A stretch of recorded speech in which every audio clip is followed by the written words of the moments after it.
All right, welcome to another episode of Political Gurus, where we talk about what's going on with American politics. So let's jump straight into it. Marjorie Taylor Greene has been going hard on Trump for several months. She's called him out on the Epstein files.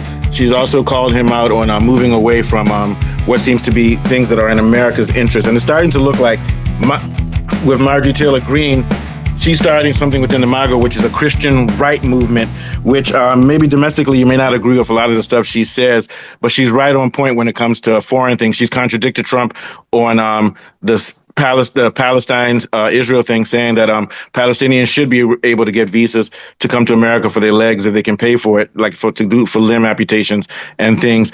And why are we allowing AIPAC and a foreign government to determine our public policy, which actually goes against the law in America? So now she's calling out Trump straight off of his meeting with the former and still terrorist al-Sharaa. He had a meeting with him on Monday, and she's saying that we need less and less of these meetings with foreign leaders, terrorists, with Zelensky and co. And he needs to focus on domestic policy. Here's what she said. Now, they don't talk about this in the news, so they'll try to downplay this because they don't talk about it. But here was her exact quote.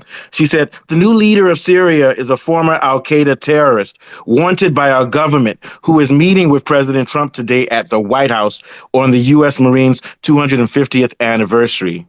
He rose to power in December 24. She's talking about Trump. Sanctions were lifted off Syria in June, and many Christians and minority groups have been killed before and after sanctions were lifted. However, I would really like to see nonstop meetings at the White House on domestic policy, not on foreign policy and foreign countries' leaders." She's basically calling Trump out for working with a terrorist who's an enemy of America in the past. This guy swore death to America, and now Trump is working with him. But she's so she's not accusing him of putting terrorists first, but that's the implication when you see that. What do you think, Kunle?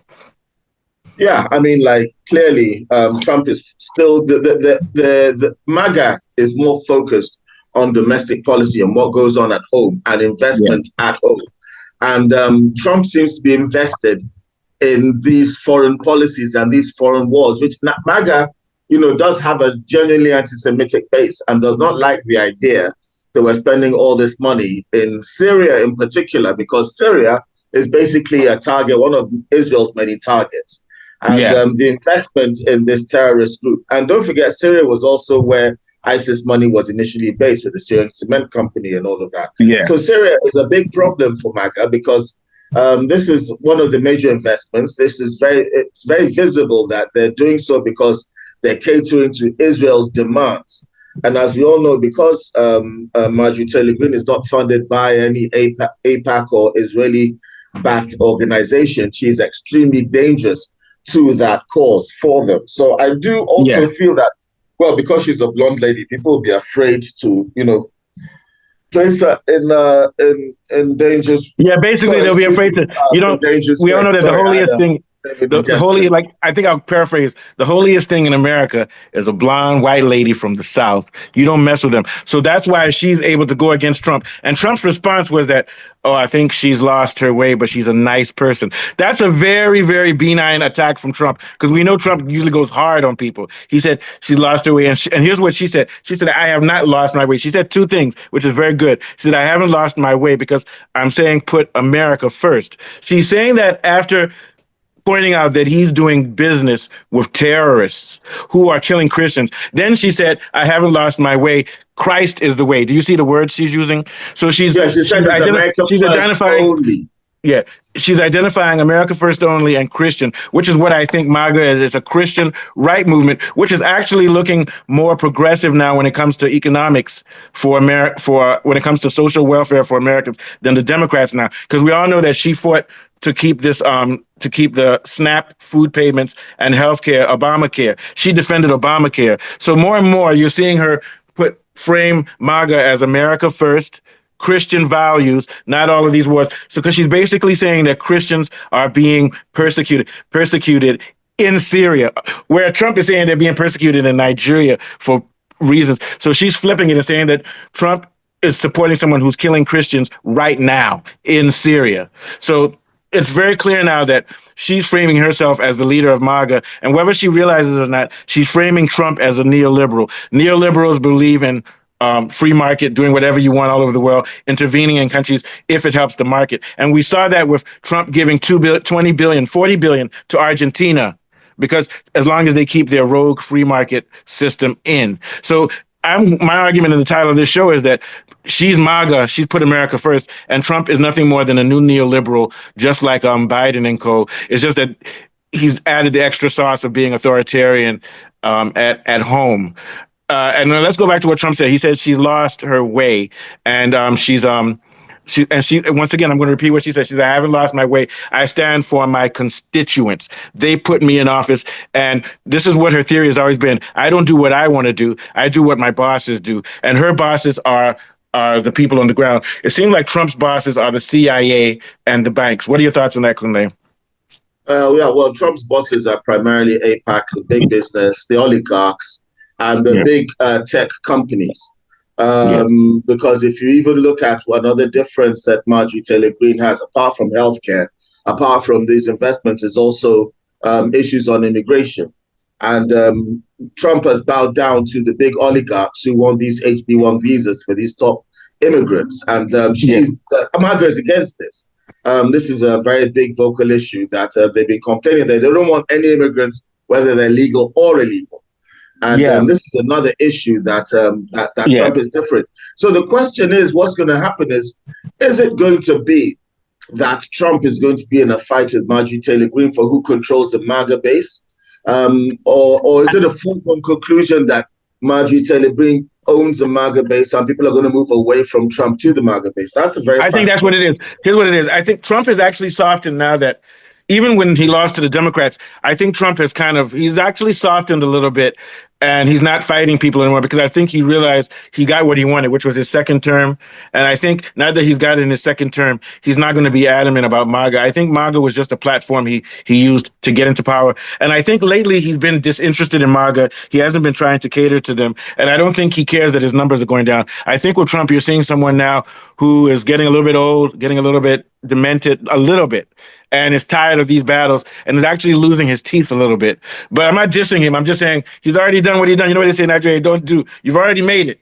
He's made money for his grandchildren. And she's young. She's a 40-something-year-old woman. She's still sexually active. I heard she gave somebody a blowjob the other day outside of her husband. She's still active. Don't tell them about living together. I know she's a virile, young, lusty woman, and she wants power now. Dark meat too. Yeah. Now, the question is, 20 years from now, will she belong to AIPAC, or will she still be talking? Because we know that all of these guys are strategic psychopaths, including her. I've seen her with machine guns. She's pro. She showed her pretending like she's shooting anti-gun people. So we have to watch out for her. But at least she's smart enough to say what MAGA needs to hear. She's doing what Trump did when he first came up. She's focusing on the problems of America and giving a solution, whether we like it or not. Now, here's what Trump said. Trump said that he defended himself about meeting with people in Syria, and he said, I'm towing the line between domestic and foreign because I have to make sure we don't have a war on our doors. No, let's stop this shit, man. He said that I have to try to stop the Russia thing because Biden put it in there, and if I hadn't come in, it would be World War III. I actually believe that's true. I believe that even though he's failed to do a ceasefire, he's not ramping it up the way Biden did. But he's saying that he's trying to save America. America is not under threat from anybody. We're not under threat for a world war.